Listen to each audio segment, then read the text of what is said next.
Hi, my name is Professor Dr. Debaroti Haldar, and in this session I am going to discuss about understanding the legal meaning of originator under Information Technology Act 2000, amended in 2008.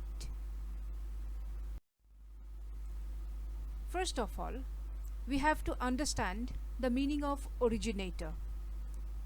In basic English, originator is the one who creates something. But when we see it from cyber law context, that means from Information Technology Act 2000 amended in 2008 perspective, we see different meaning of originator. If we see section 2 ZA of Information Technology Act 2000 amended in 2008, we get to see originator basically revolves around the concept of electronic record. So the section says whoever, any person, or on behalf of that person who is authorized to act on that behalf of on the behalf of that person, who generates or causes to do so, that means generating, transmitting, store, that is storing, etc., of electronic record, can be considered as an originator. But try to find out where the conflict lies. Let me tell you, we are getting to see two conflicting ideas. One, a person who generates, stores, and also a person who transmits. That means the originator can be somebody who creates, that means generates, as well as stores an electronic record or a content, as well as transmits, that means sends that particular content to others. Now comes the question, can an intermediary be an originator also? This has been explained in section 2W of Information Technology Act 2000 amended in 2008. Remember, this understanding will make you understand about the liability of intermediary also. The answer is intermediary is not an originator.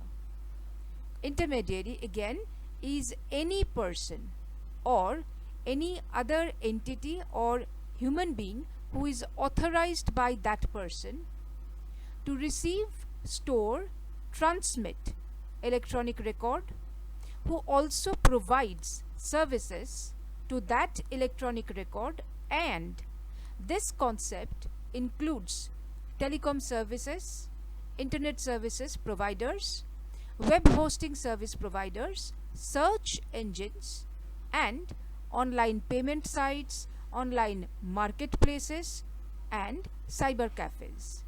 All these entities basically can receive, store, transmit any electronic record.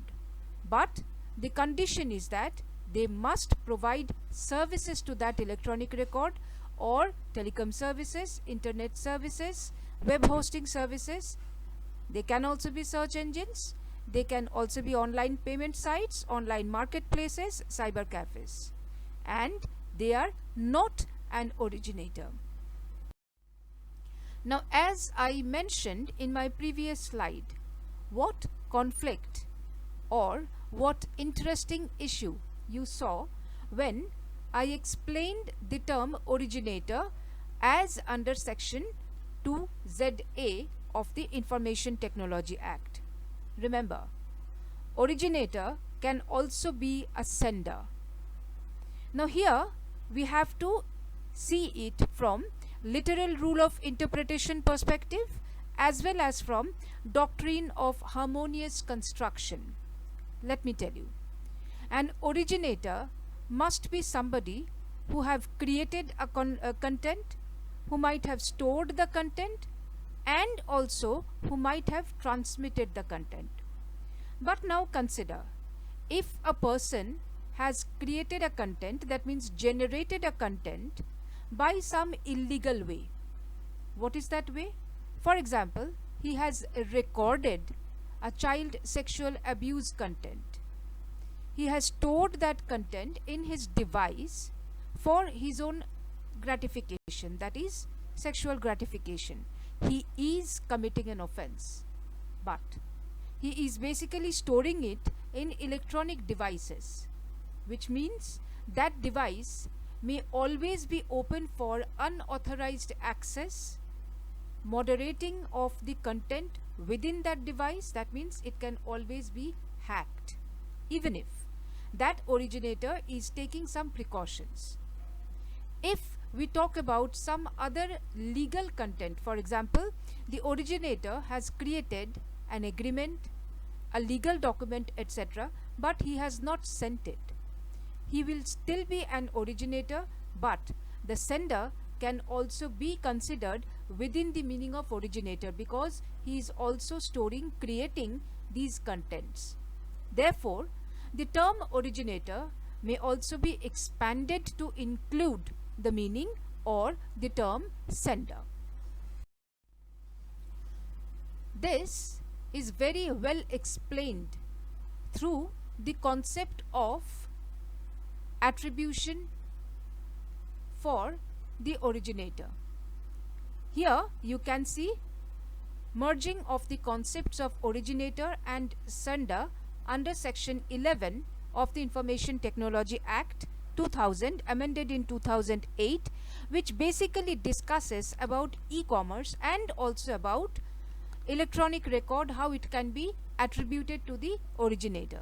It very clearly says, an electronic record shall be attributed to the originator if it was sent by the originator himself, or it was sent by the authorized person on behalf of the originator. Further, it also says the electronic record was sent by an information system that is programmed by or on behalf of the originator to operate automatically. As an example, suppose for example, one has created an answer, automatic answer, and that goes in the email when that person is not in the office. For example, you are sending a mail to somebody and immediately a reply comes that I am not in office and I will be back to the office on such and such date. So in this case, the sender is also the originator. Therefore, what we get to see, that the draftsman of the Information Technology Act 2000, amended in 2008, created the concept of originator in a very predictive understanding, whereby they have also included the concept of sender within the meaning of originator. Let's now understand the responsibilities of originator. Number one, the originator must generate authentic content. If some misrepresentative contents are created, stored, then definitely the originator needs to take the responsibility of that person or those persons who creates misleading contents for some ulterior motive. The originator must not generate non-consensual images, contents, electronic records, etc. For example, the originator goes to any public place and captures moments whereby the person who is captured, that means the image of the person who is captured or whose image is captured, does not basically consent for such kinds of image capturing. Therefore, this is the responsibility of the originator to see that the content must be authentic, must be consensual. Originator is also responsible to not to store unethical, illegal records like, for example, non-consensual images, child sexual abuse materials, sexually explicit contents which are illegal, violent contents which are misleading, as also which are infringing the privacy of the persons, etc. Originator also has the responsibility to avoid sending illegal records contents to anyone, including the person who had been probably victimized, and that entire video has been captured or still images have been captured by the originator. It should never be done. Again, the originator also is liable to not to send computer contaminators. That means some links, etc., which may create virus in the recipient's or the address's computer. If the originator violates these laws, which are in an implied manner are existing in the Information Technology Act 2000, amended in 2008, as well as in many other special laws, originator becomes liable for punishments that are predicted under several laws, including Information Technology Act 2000, amended in 2008. Thank you.